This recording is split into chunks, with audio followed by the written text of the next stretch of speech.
আবার ফিরিয়ে দেওয়ার জন্য 12 আগস্টের পরে আমাদের দেশের যেসব লোকজন আছে, নাগরিক আছে, বিএনপি তাদের পাশে ছিল।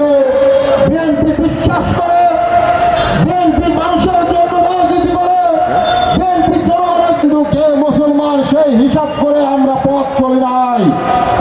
নয় একটি অসাম্প্রদায়িক জেলা, আমরা সব সময় হিন্দু সম্প্রদায়ের ভাই বোনদের পাশে থেকেছি। আমি যেখানে নড়াইলের 2 আসনের বিভিন্ন জায়গায় গিয়েছি, আমার হিন্দু সম্প্রদায়ের ভাই বোনেরা বলেছে, আমার কাকা বাবু দাদা বাবু জেঠারা বলেছে, তুমি এগিয়ে যাও, আমরা তোমার পাশে থাকবো, আগামী নির্বাচনে অবশ্যই ধানের শীষে ভোট দেবো। আজকের উপস্থিতি প্রমাণ করে নড়াইলের ধানের শীষের গণজোয়ার সৃষ্টি হয়েছে। আগামী 26 সালের নির্বাচনে ইনশাআল্লাহ আমরা ধানের শীষকে বিজয় করতে পারবো। সংগ্রামী সাথী বন্ধুগণ আমার, আপনারা জানেন কিছুদিন আগে আমাদের বিএনপির মহাসচিব আমাদের মির্জা ফখরুল ইসলাম আলমগীর আমাদের নেতা তারেক রহমানের নির্দেশে 237টি আসনে মনোনয়ন ঘোষণা করেছেন বিএনপি। নড়াইল 2 আসনে এখনো কাউকে মনোনয়ন দেওয়া হয় নাই। আমার নেতা তারেক রহমান বলেছেন, আমাদের ঢাকায় ডেকে নিয়ে যার হাতে আমরা ধানের শীষ তুলে দেবো, তার পক্ষে তোমরা ঐক্যবদ্ধ থাকবে। দেশের স্বাধীনতা সার্বভৌমত্ব গণতন্ত্র অক্ষুণ্ণ রাখতে হবে। আমরা বলেছি আমরা শহীদ জিয়ার আদর্শের সৈনিক।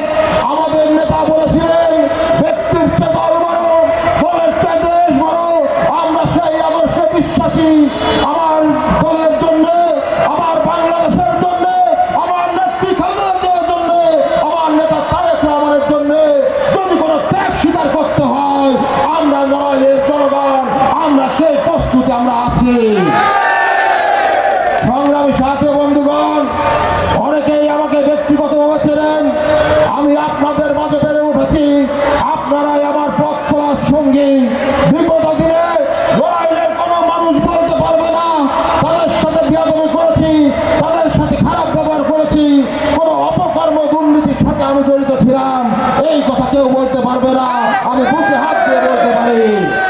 সংগ্রামী সাথী বন্ধুগণ, আমি বিগত দিনে কোনো জনপ্রতিনিধি ছিলাম না, আমি কোনো লাভজনক প্রতিষ্ঠানে ছিলাম না।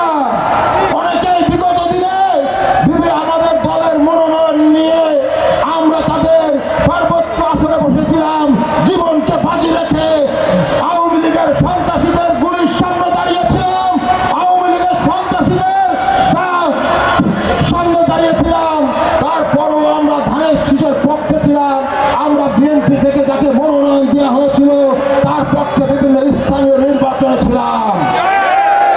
কিন্তু নির্বাচনের পরে আমরা দেখেছি যাদের আমরা রক্তঘাম পানি করে নির্বাচিত করেছি, তারা তার নিজের উন্নতি করেছে, তার আশেপাশের গুটি কয়েক লোকের উন্নতি করেছে। নড়াইলবাসীর কি কোনো উন্নতি হয়েছে? আমি আজকের সমাজ থেকে বলতে চাই, এই ব্যক্তি স্বার্থে যে রাজনীতি চলে, ব্যক্তি স্বার্থের যে রাজনীতি কুক্ষিগত করা হয়েছে, এই রাজনীতি আমরা অবসান করতে চাই। নড়াইলে তারেক রহমানের নেতৃত্বে নতুন একটি রাজনৈতিক ধারা আমরা সৃষ্টি করতে চাই। সেই ধারাতে কোনো ব্যক্তি স্বার্থ থাকবে না, ব্যক্তিগত চাওয়া থাকবে না, ব্যক্তিগত চামচা বাহিনী থাকবে না। সেই নতুন ধারাতে আমরা যারা নেতৃত্বে আসবো, আমার দল যদি, আমার নেতা তারেক রহমান যদি আগামী নির্বাচনে নড়াইল 2 আসন থেকে আমাকে মনোনয়ন দেয়, আমি আপনাদের সামনে কথা দিচ্ছি, আপনারা যদি আমাকে ধানের শীষ প্রতীকে বিজয় করে আমার জীবনের শেষ বিন্দু দিয়ে হলো, শেষ রক্ত বিন্দু দিয়ে হলো আপনাদের পাশে থাকবো, আপনাদের সেবক হিসেবে আপনাদের পাশে থাকবো ইনশাআল্লাহ। সংগ্রামী সাথী বন্ধুগণ আমার, এখানে সাধারণ জনগণ আছে, বিএনপি তৃণমূল নেতা কর্মীরা আছে। এখানে যারা উপস্থিত হয়েছে তারা কোনো পদ পদবীর লোভে এখানে আসে না। এখানে যারা উপস্থিত হয়েছে তারা আমাদের রাজনীতিকে ভালোবাসে।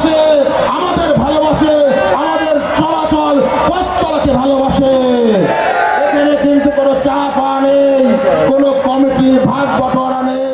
শহীদ জিয়ার আদর্শের সৈনিক আমাদের নেত্রী এই বাংলাদেশের জন্য সবচেয়ে ত্যাগ স্বীকার করেছে।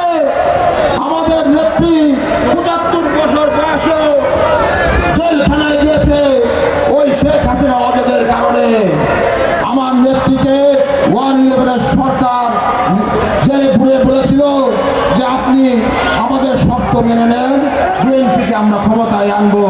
কিন্তু দেশের স্বার্থে আমার নেত্রী সেদিন আপোষ করে নাই। আমার নেত্রীকে আমারও তো মন চাই আমার মাকে আমার কাছে পাওয়ার।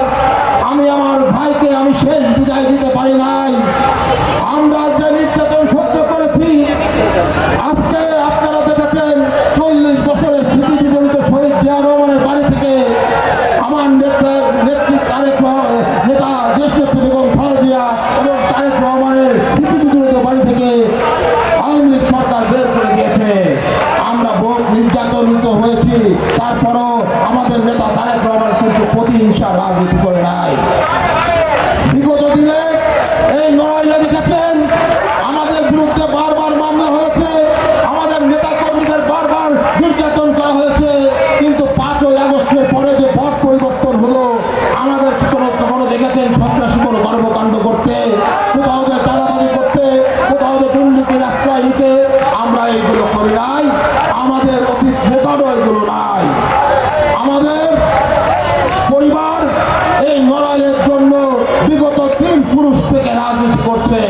আমার দাদা করেছে, আমার বাপ করেছে, আমি আপনাদের সাথে নিয়ে পাশে নিয়ে আপনাদের সহযোগিতায় রাজনীতি করছি। জীবনে কিছু চা পান নাই, কিছু চাইও না। দল যদি যেখানে আমাকে দায়িত্ব দেবে, আমার দল আমার নেতা তারেক রহমান আমাকে যেখানে যোগ্য মনে করবে, সেখানে আপনাদের সেবার জন্য আমি দায়িত্ব পালন করবো ইনশাল্লাহ। শুধু আমি নড়াইলবাসীকে আমার পাশে চাই, আপনাদের পাশে সুখে দুঃখে বিপদে আপদে আমি আপনাদের সাথে থাকতে চাই। সেই সুযোগটি আপনারা আমাকে দেবেন। পরিশেষে বলতে চাই, নামাজ আসন্ন, বক্তব্য আর দীর্ঘায়িত করবো না। পরিশেষে বলতে চাই, আমাদের মার্কা ধানের শীষ, আমাদের নেতার মার্কা ধানের শীষ, আমাদের নেতা তারেক রহমানের মার্কা ধানের শীষ, শহীদ জিয়ার মার্কা